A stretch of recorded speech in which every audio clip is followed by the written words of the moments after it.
नमस्कार, आप देख रहे हैं हमारा विशेष कार्यक्रम लक गुरु और मैं हूं आपके साथ रंजना सिंह राठौड़।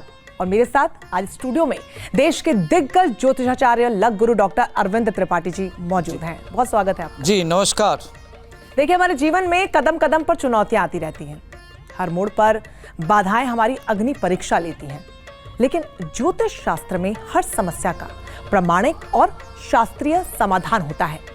आपके जीवन में किसी भी मोड़ पर कोई भी अड़चन हो, चाहे नौकरी की परेशानी हो, शादी की समस्या हो, रोजगार हो या फिर रिश्ते हो, आपके हर सवाल का उत्तर लक गुरु के पास है। इसलिए देश भर से दर्शक हर रोज बड़ी संख्या में अपनी जिंदगी से जुड़े तमाम सवाल हमें भेज रहे हैं और लक गुरु ज्योतिष शास्त्र के अनुसार उनका समाधान भी दे रहे हैं। गुरुजी, प्रश्न और उत्तर का सिलसिला मैं शुरू करूं, लेकिन उससे पहले आज का जो सवाल है, एक जनरल सवाल मैं आपसे जानना चाहूंगी कि हम सभी जूते चप्पल पहनते हैं और जब भी घर हम पहुंचते हैं तो एक निश्चित जगह हमारे घर में होती है जहाँ पे हम जूते चप्पल अपने उतारते हैं। अक्सर घरों में शू रैक्स होता है जहाँ पर पूरे परिवार के जूते रखे जाते हैं और इसे लेकर अलग अलग तरह की धारणाएं भी हैं कि घर में जूते किस जगह पर रखने चाहिए, कहाँ जूते रखने शुभ होता है, अशुभ होता है, कहाँ पर जूते चप्पल रखने से नेगेटिव एनर्जी घर में आने का खतरा रहता है।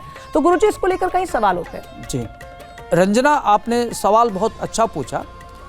इसका जवाब हर परिवार को और हर व्यक्ति को गौर से देखना चाहिए। यह बातें तो है बहुत छोटी नजर आती है, लेकिन इसका असर बहुत बड़ा पड़ता है। तो सबसे पहले समझने की जरूरत है जूते चप्पल को या फिर सुरैक को कहाँ रखना चाहिए। इसके लिए सबसे पहले सही दिशा क्या है, दक्षिण या पश्चिम, किस दिशा में सुरैक रखना शुभ माना जाता है और कहाँ नहीं रखना चाहिए, सारी बातें मैं आपको बताऊंगा। घर की उत्तर पूर्वी दिशा में कभी भी सुरैक न रखें, क्योंकि वहाँ सकारात्मक ऊर्जा का स्थान है, इसलिए वहाँ नहीं रखना चाहिए। अपने जूते चप्पलों या जो सुरैक को कभी भी तुलसी के पौधे के पास नहीं रखना चाहिए, इससे अनिष्ट की आशंका रहती है। घर के सदस्यों के बीच वाद विवाद हो सकता है, घर में दरिद्रता आ सकती है। इसलिए अगर आपके घर में तिजोरी है तो आपको ध्यान रखना चाहिए कि वहाँ भी जूते चप्पल नहीं रखना चाहिए, न ले जाना चाहिए, क्योंकि तिजोरी में माता देवी लक्ष्मी जी का निवास माना जाता है। बहुत से घरों में आपने देखा होगा, मंदिर या पूजा घर होता है तो अपने जूते चप्पल को वहाँ नहीं रखना चाहिए, वहाँ से दूर रखना चाहिए। इसी तरह से जो आपका रसोई घर होता है वहाँ भी नहीं ले जाना चाहिए, और फिर जो बेडरूम है वहाँ भी जूते चप्पल ले जाने से बचना चाहिए। इससे क्या होता है कि घर में अशांति होती है, गरीबी दस्तक दे सकती है, इसलिए इन सब बातों को ध्यान रखना चाहिए। एक बात और, जूते चप्पलों को कभी भी अगर आप उल्टा देखते हैं तो उल्टा नहीं रखना, उसको तुरंत सीधा कर दीजिए। इसका संबंध बहुत अच्छा होता है। अगर आप उल्टा रखते हैं तो घर में वाद विवाद होगा, दिक्कतें आएंगी, नकारात्मक ऊर्जा आएगा, इसलिए छोटी छोटी बातों को ध्यान रखने की जरूरत है। तो गुरुजी, जो आपने ज्ञान दिया मैंने तो उसे पर्सनली गांठ बांध दिया और उम्मीद है कि हमारे दर्शकों ने भी नोट कर लिया होगा। मेरी एक और छोटी सी जिज्ञासा है इसी सवाल से जुड़े हुए, वो अंत में हम लेंगे, क्योंकि उससे पहले हमारे दर्शक हमें जो सवाल भेज रहे हैं वो अपने सवालों के जवाब की प्रतीक्षा कर रहे हैं। तो आज का जो पहला सवाल है वो हमें उत्तर प्रदेश के बरेली से स्वाति गुप्ता जी ने भेजा है। जी गुरुजी नमस्ते, मेरा नाम स्वाति गुप्ता है। मेरी जन्म तिथि 12/1/1997 है। जन्म का समय 12:10 प्रातः और जन्म स्थान बरेली है। और सर, मेरा सवाल यह है कि मेरी शादी कब होगी और करियर कैसा रहेगा। तो स्वाति, आपका जन्म मेष लग्न में हुआ है और लग्न से छठे भाव में कन्या राशि का राहु और मंगल है। नवम भाव में धनु राशि का सूर्य बुध शुक्र है। दसम भाव में मकर राशि का बृहस्पति जो नीच का होकर के बैठा है, और कुंभ राशि का चंद्रमा एकादश भाव में, मीन राशि का धनु और केतु द्वादश भाव में विराजमान है। इससे क्या होता है कि आपके खर्चे बहुत बढ़ जाएंगे, आपको चिंता बहुत रहती है, तो अपनी चिंता को कम करिए। वर्तमान में जो आपका समय चल रहा है, शनि की महादशा में शनि का अंतर चल रहा है, जो 6 मई 2027 तक चलेगा। यह कालखंड आपके लिए नौकरी के लिए, शिक्षा के लिए, करियर के लिए, चतुर्दिक विकास के लिए उत्तम चल रहा है। अपने समय का सदुपयोग करिए। और आपकी जो शादी का समय चल रहा है वह नवंबर 2025 से लेकर के नवंबर 2026 के मध्य होने की संभावना बन रही है। आपकी जहाँ शादी होगी, लड़का अच्छा होगा, 5 फुट 8 इंच से लेकर 5 फुट 11 इंच का होगा, टेक्निकल फील्ड में काम करने वाला होगा। आपको कोई दिक्कत न हो, इसके लिए संकट मोचन हनुमान जी की आराधना करिए और रविवार व्रत रखिए, आपके लिए अच्छा रहेगा। उम्मीद है कि स्वाति जी ने बहुत ध्यान से अपना सवाल का जो जवाब है वो सुना होगा। जो उपाय आपने बताए हैं वो जरूर अपनाएंगे। आगे बढ़ते हैं। अगला सवाल हमें उत्तराखंड के देहरादून से राजकुमार जी ने भेजा है। गुरुजी, मेरा नाम राजकुमार है। मेरे जन्म की तारीख 11 जुलाई 1995 है।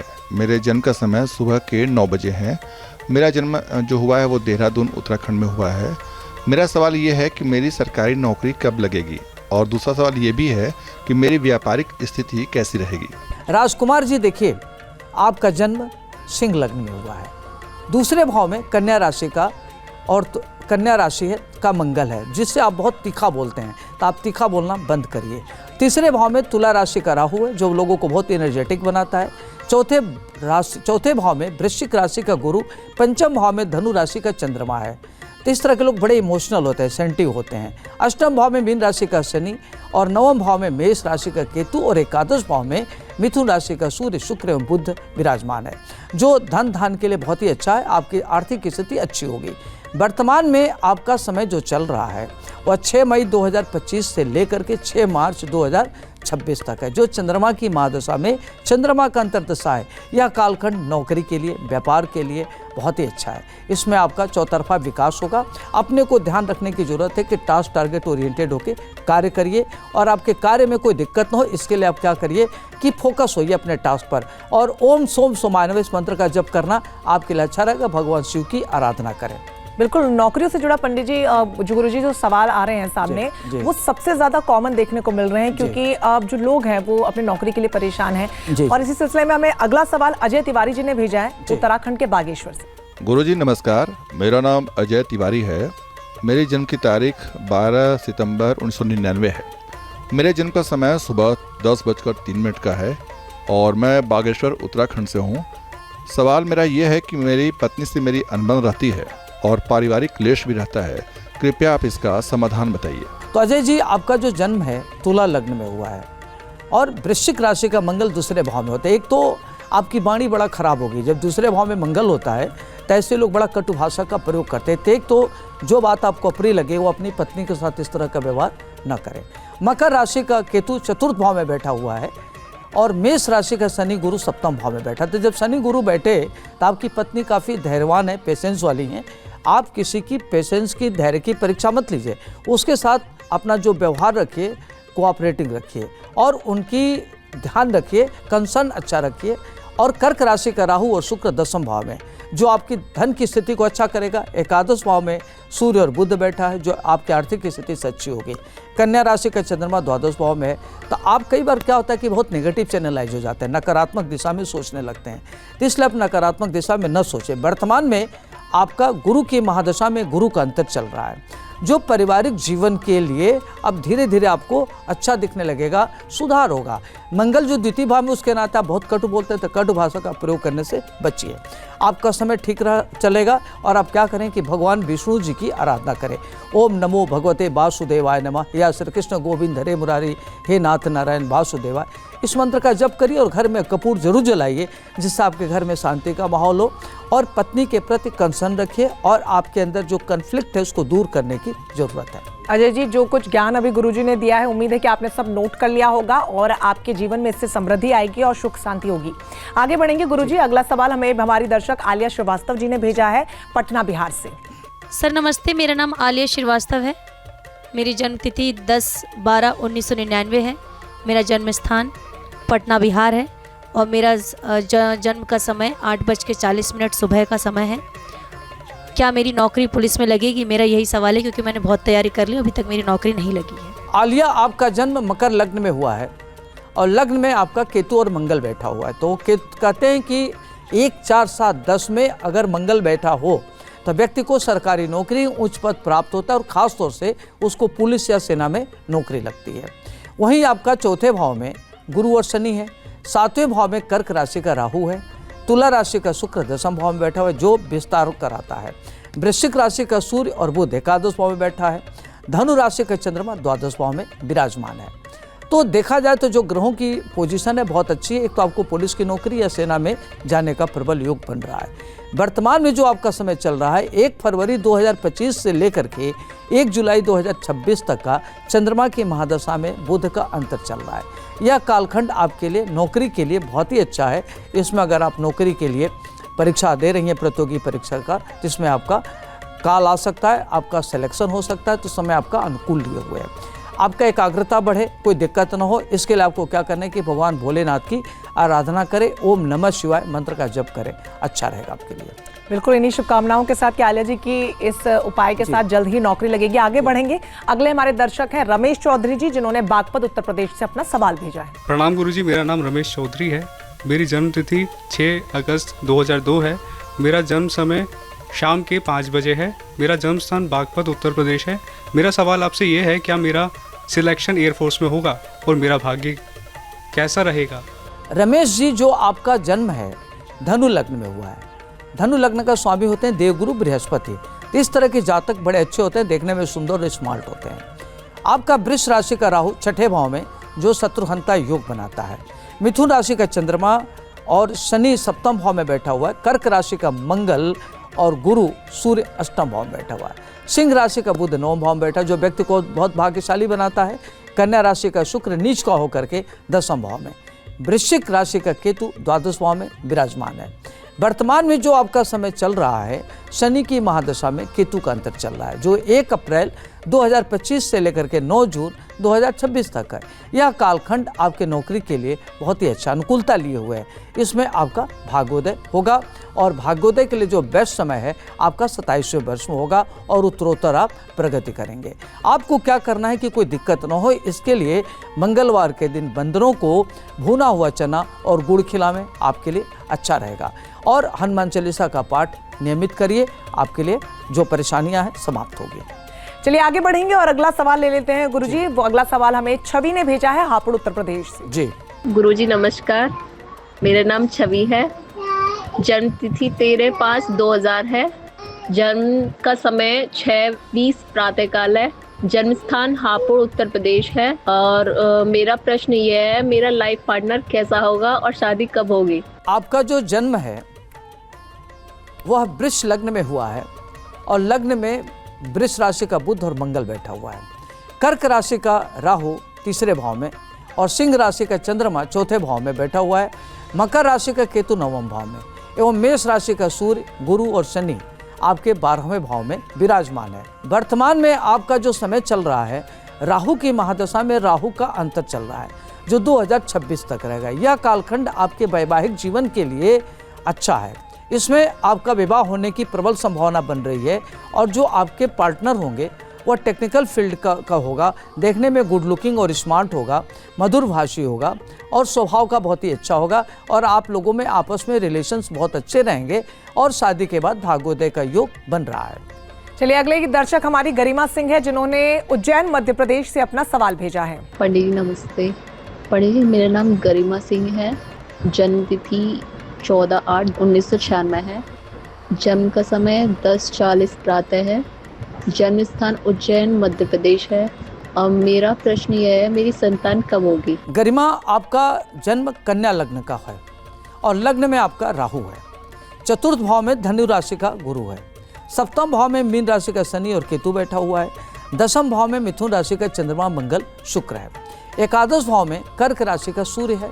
द्वादश भाव में सिंह राशि का बुध विराजमान है। तो वर्तमान में जो आपका समय चल रहा है, बुध गुरु की महादशा में राहु का अंतर चल रहा है। 5 नवंबर 2025 से लेकर के नवंबर 2026 तक का जो कालखंड आपके लिए बहुत अच्छा है। इसमें आपका प्रश्न है कि संतान प्राप्ति का योग है कि नहीं, तो आपकी कुंडली में संतान प्राप्ति का बहुत ही बढ़िया समय चल रहा है।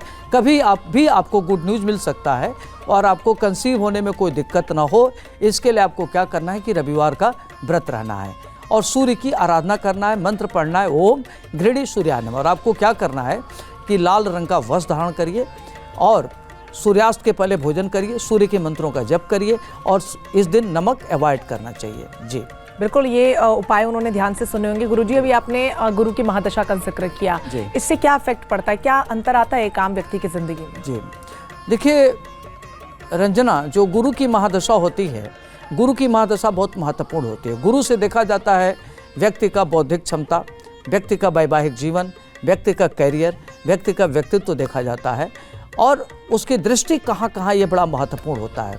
तो अगर 1, 5, 9 पर होती है तो बड़ा महत्वपूर्ण होता है, इससे व्यक्ति का जीवन शानदार होता है। और अगर कई बार पापाग्रह देखता है या नेगेटिव ग्रह की दशा भी चलती है तो बृहस्पति की दृष्टि से वो शुभ हो जाता है। तो इसलिए बृहस्पति की दशा दृष्टि बड़ी शुभ मानी जाती है, उसकी दृष्टि अमृत जिससे मानी जाती है। जी चलिए गुरु जी आगे बढ़ेंगे। गौरव नेगी जी ने अपना अगला सवाल हमें बागेश्वर उत्तराखंड से भेजा है। जी गुरुजी प्रणाम। मेरा नाम गौरव नेगी है। 15 जून 2001 को मेरा जन्म हुआ है। मैं बागेश्वर उत्तराखंड का रहने वाला हूँ। मेरे जन्म का समय रात के 9 बजे का है।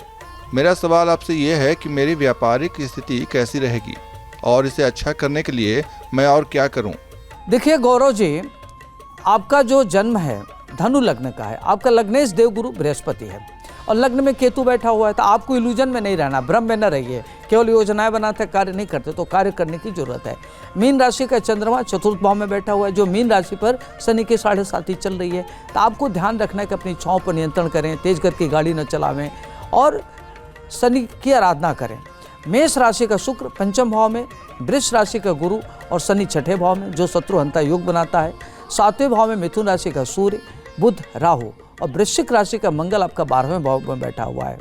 तो देखा जाए तो वर्तमान में जो आपकी कुंडली में ग्रहों की दशा चल रही है, शुक्र है। दैत्य गुरु शुक्राचार्य की महादशा में शुक्र का अंतर चल रहा है, जो बहुत महत्वपूर्ण है और 1 अगस्त 2027 तक चलेगा, जो व्यापारिक दृष्टिकोण से बहुत अच्छा है। इसमें आपका एक तो दाम्पत्य जीवन बहुत अच्छा होगा, जिंदगी बड़ी अच्छी चलेगी, लग्जरी वाली लाइफ होगी, पत्नी का सुख मिलेगा, व्यापार बहुत अच्छा होगा।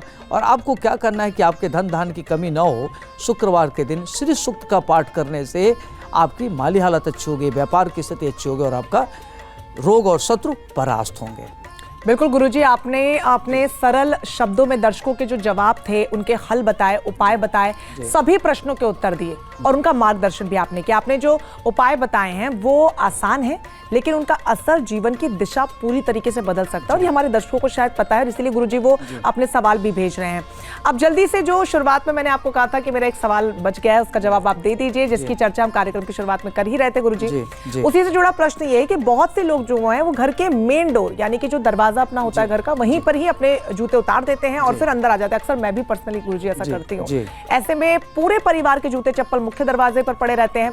तो क्या हम लोग जो ये सब कर रहे हैं, क्या ये शुभ है या अशुभ है? जी देखिए रंजना, वास्तुशास्त्र के दृष्टिकोण से जूते चप्पल को हमेशा सूर्य को मुख्य द्वार पर नहीं रखना चाहिए, क्योंकि यह सेहत के दृष्टिकोण से, नकारात्मक ऊर्जा के दृष्टिकोण से ठीक नहीं है, क्योंकि इससे घर में नकारात्मक ऊर्जा फैल जाती है और घर में कलह होता है। देखते होंगे घरों में विवाद होता है, आपस में रिश्ते बहुत अच्छे नहीं होते और ऐसा करने से आपकी घर की जो माता लक्ष्मी हैं वह नाराज हो जाती हैं, अप्रसन्न हो जाती हैं। ऐसे परिस्थिति में आपको आर्थिक नुकसान का सामना करना पड़ता है। तो मुख्य द्वार पर कभी भी सूरैक नहीं रखना चाहिए और करीब करीब इससे जो दूरी होती है 3 फीट की होनी चाहिए। और अगर आपके घर के मुख्य द्वार के पास सीढ़ी है तो उसके नीचे सूरैक नहीं रखें, नहीं तो वह घर के लिए ठीक नहीं है, उससे नकारात्मक ऊर्जा फैलती है। ऐसे परिस्थिति में जो ऊर्जा होती है घर की नकारात्मक होती है और घर में कलह विवाद होता रहता है, तो इससे बचना चाहिए। बिल्कुल गुरुजी, और आज तक जो हम सभी गलतियां कर रहे थे एकदम मुख्य द्वार पर अपने जूते खोलकर, वो आपने सुधार दी। तो ये कार्यक्रम अपने आप में बहुत खास है, क्योंकि जो दर्शक भी सवाल पूछ रहे हैं और जो छोटी छोटी गलतियां हम रोजमर्रा की जिंदगी में करते हैं, जिससे कि हमारे जीवन में नेगेटिविटी आ जाती है, नकारात्मक ऊर्जा आती है, उसका हल गुरुजी दे रहे हैं। बहुत शुक्रिया गुरुजी आज के एपिसोड में तमाम सवालों के जवाब देने के लिए। तो आज के कार्यक्रम में बस इतना ही। आप भी लग गुरु से सवाल पूछ सकते हैं। आपको बस कुछ नहीं करना है, अपना नाम भेजना है, जन्म तिथि, जन्म स्थान के साथ भेजना है अपना सवाल। ऑडियो क्लिप बनाइए और हमें हमारे इस व्हाट्सएप नंबर पर भेज दीजिए। नंबर है 9355010002। इस पर आप अपने ऑडियो क्लिप को व्हाट्सएप करें और गुरुजी आपकी हर समस्या का समाधान आपको बताएंगे।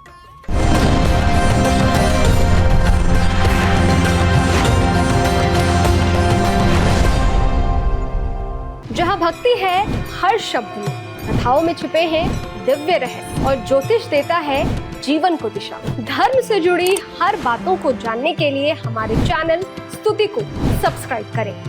चैनल पर जाने के लिए इस लिंक पर क्लिक करें।